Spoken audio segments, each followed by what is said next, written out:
Hola, buenos días, soy Nico.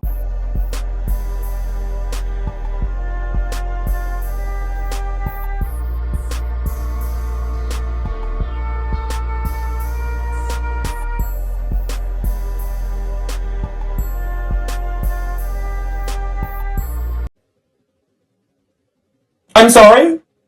And today I am sweltering.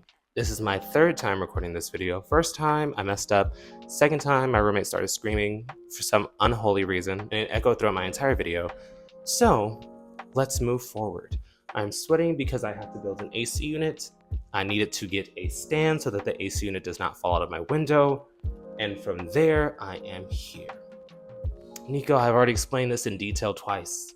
Patience is wearing thin now because it's hot and I have to record this video, but let's move forward. Today, we are talking about a social influencer called Micosingsx. I've followed him, like we followed each other for a couple of years now, and I've never seen him make these statements prior. So while we have these discussions, I ask that you have first discernment and patience because I don't know what he does outside of Instagram because that's where we follow each other.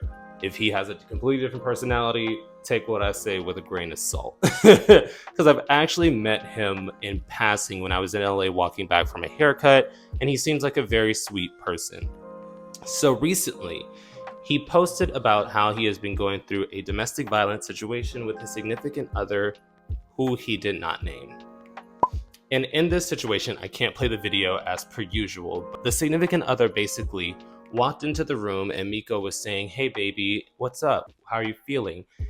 And the boyfriend basically started to go off on him, saying that you're being too loud and it's too late for you to be this loud. And he began to swing on him, slam him against the floor, stomp on him, etc. And there were multiple videos posted of this happening.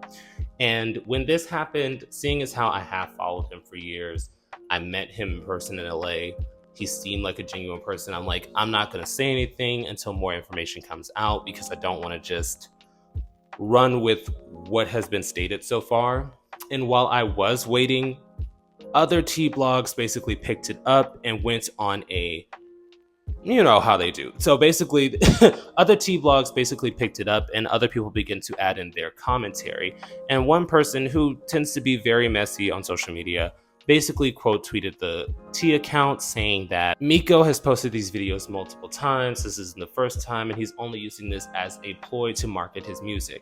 And when I read that, it made me feel a type of way because I'm like, oh, really? Why would somebody use their personal trauma and their domestic violence situation as a marketing tool? He's a really messed up person for doing that. But then I went back into my own research because a lot of people ran with that commentary and ran with the screenshot that was taken out of context to defame and attack Miko, causing him to go back and just delete the post in general.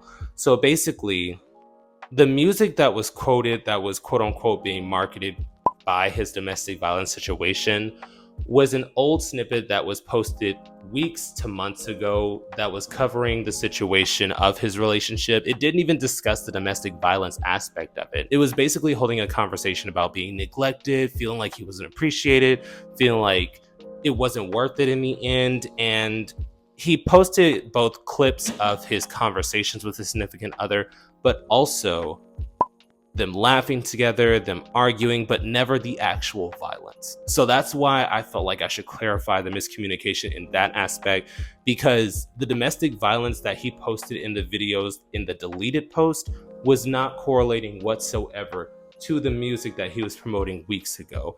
So in this particular situation, I don't understand why people are confused that musicians and or artists talk about their pain and or lived experiences in their music. That's literally how songwriting works.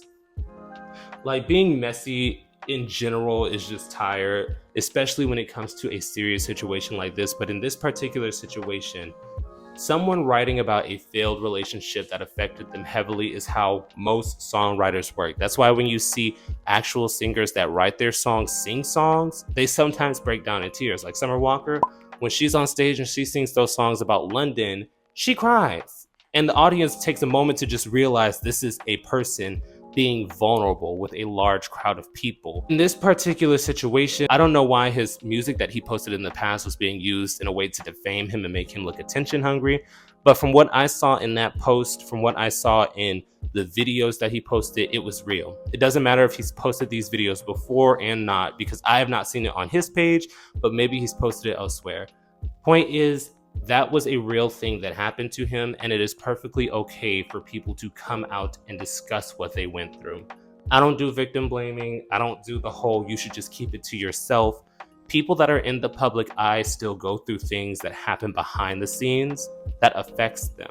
And I understand that when people who have a certain social privilege and or fit a certain pedestal, when they come out and have these conversations about I've been through shit, I've been through it, people have mocked me, I've been attacked, I've been this, I've been that. A lot of people feel like they shouldn't speak because they are still in a place of privilege, but that does not discredit the things that they've actually gone through.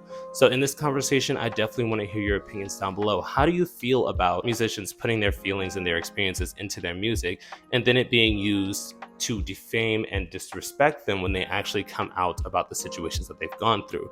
And as per usual, when I have these kind of conversations, I always have to end off by saying, if someone puts their hands on you, that is not love. Because a lot of people were saying that Nico stayed in this situation because he was probably being taken care of. But from what I saw in the comments before the post got deleted, people were clarifying that Nico was the breadwinner in that relationship and that his boyfriend that was abusing him was living with him at the time. But in this particular situation, I don't know what he wants us to do with this information if he's not going to disclose who his abuser was. Because in other situations, we can actively tackle it, we can address the person and hold them accountable socially. But if you're not going to actually name the person that was putting their hands on you, there's not much that the public can do other than wish you well and wish you healing, which I do. But yes, definitely drop your opinions down below. And as you can tell, I'm sweltering. I'm sorry if this video wasn't like as high energy and cohesive as normal. It's my second time filming it. No, third time filming it, and it's only getting hotter, and I did not have the patience to do a big theatrical thing this time. But yes, definitely drop your opinions down below. Boop. And now for a brief yet sincere shout out to this week's Third Eye Tier subscribers, Christopher H. and Ricky S. Your continued support is greatly appreciated, and thank you once again for everyone who supports the channel. And this week's live stream will be another virtual hangout. I feel like since we have a couple of episodes of the podcast already set to debut, we can take 1 week off just to have another low-key live stream. So thank you once again, and if that sounds interesting to you, definitely tune in.